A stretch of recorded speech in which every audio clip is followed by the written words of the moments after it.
The presidency of Siricina has been selling a message to the world that things have changed, that after the fall or the demise of the Rajapaksa regime, there is a sense of returning to normalcy, of peace, of reconciliation. Every single person to a person says this is simply not true. And the occupation has simply changed its face, changed its form. If you turn up to Sri Lanka, this is not immediately obvious. When you go to the north, it was very noticeable for me, for example, travelling on the train between Walnya and Jaffna. The train line has been rebuilt, and it's actually one of the best train lines in the country. The Jaffna to Kandy Highway has been rebuilt. The road from Jaffna to Mannar has been rebuilt. In fact, all the major roads in the north have been rebuilt, and they're among the best roads in the country. The place seems to be, or have a sense of, normalcy about it.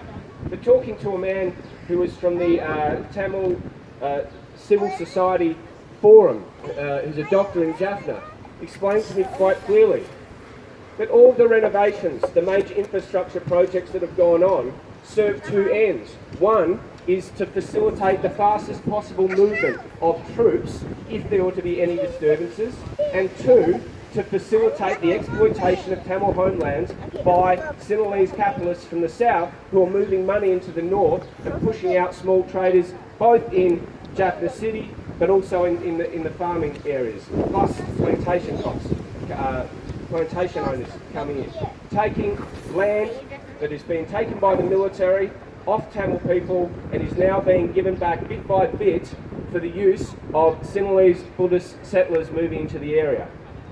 Once you start moving around, it becomes obvious though. There are certain sections in the north where you cannot move more than 10 kilometres without encountering another military establishment, particularly in Mannar on the northwest coast and Mullaitivu on the northeast coast. It is military installation after military installation, all built on stolen Tamil land. And to rub salt into the wound, the monuments to the Sri Lankan Army's victory built on Tamil lands, celebrating the slaughters of tens of thousands of people at the hands of the Sri Lankan military, particularly in 2009, but from 2006 to 2009, in this genocidal war, where they wiped out, had a military victory over the Tamil Tigers and killed so many civilians. The people that I spoke to, students at Jaffna University, who have to put up with CID, the state security forces, having people posted at the front of the campus who watch them and harass them every time they attempt to have demonstrations. Ex-LTTE soldiers who continue to get visits from the security forces every year, sometimes more frequently than that. Just letting them know, just to intimidate them, just letting them know that they are still being watched and that if they put one foot out of line, they may well be the next disappeared. I spoke to women who are campaigning for the disappeared. The disappeared are still thousands of names of people who have not been seen since the genocidal end of the war in 2009. And there are very brave women, sisters, mothers, wives of people who the state will not tell them what happened to their family members and friends, and they continue to campaign for justice, to know what exactly happened to these men, almost all of them who were taken away in good health, never to be seen again, usually in 2009. These women still get visits from state security. The driver that I had driving around the north, his family members disappeared. My translator, also family members disappeared. In fact, every single person you spoke to was touched by the disappearance or the murder or the fleeing of someone in their family or a very close relative, and often their own friends. And everywhere you go, this mark of military occupation remains. Everybody knows it, everybody can see it, and everybody there knows that it is a lie that this government and this state has reformed. to the extent that there have been small reforms that are allowing more demonstrations to occur, the people that are participating in them also say one thing: these are cosmetic changes, and we know waiting in the wings at any given moment a change of government or an offensive by the Buddhist, Sinhalese Buddhist chauvinists can very quickly turn the situation around again.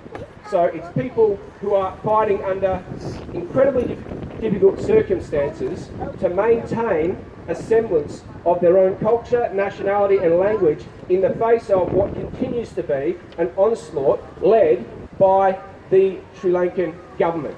It may not involve as many bullets as it once did, but the cultural desecration of old Hindu sites, the desecration of the LTTE grave sites which occurred previously, the erection of Buddhist statues in Hindu areas, the increasing pace of colonisation, state-sponsored colonisation that is an attempt to basically wipe out the Tamil Elam as a contiguous territory, to continue to put in Sinhalese peasantry into areas that have been into lands that have been stolen by Tamils. This is a great attempt at a genocide. It fits the bill of many of the conventions, many of the points in the Genocide Convention. It's ongoing, it's unsafe, and the Australian government attempting to send people back to this country is not only criminal, it's knowingly criminal, because the Australian government has been working hand in glove with the Sri Lankan government both to stop people getting out of that country and to put them back where possible, so that the Sri Lankan government can do what it will with them when they are returned. This is a criminal act, and it's not negligent. It's very well thought through by two nations that both have a very close connection, and both of them want to see no movement of humans out of Sri Lanka into Australia, and they want to see the movement of Tamils that came here to go back so that they are dealt with by that vicious state. So the demand has to be clear, and this isn't just about ex-members of the LTTE, as our friend in the Maita detention centre here is. Any Sri Lankan who left that country is suspected of being part of the LTTE, and even if they're not suspected of being part of the LTTE, they're suspected of being collaborators with the LTTE, and if they're not suspected of being collaborators with the LTTE, they can still be charged with leaving the country illegally.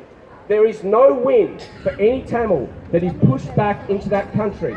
So we demand that any member of the LTTE that is out of the country is never returned, forcibly or otherwise, and any Tamil who has fled that country never should be forced to return by anyone. Certainly not the Australian government. So free the refugees. Free the refugees.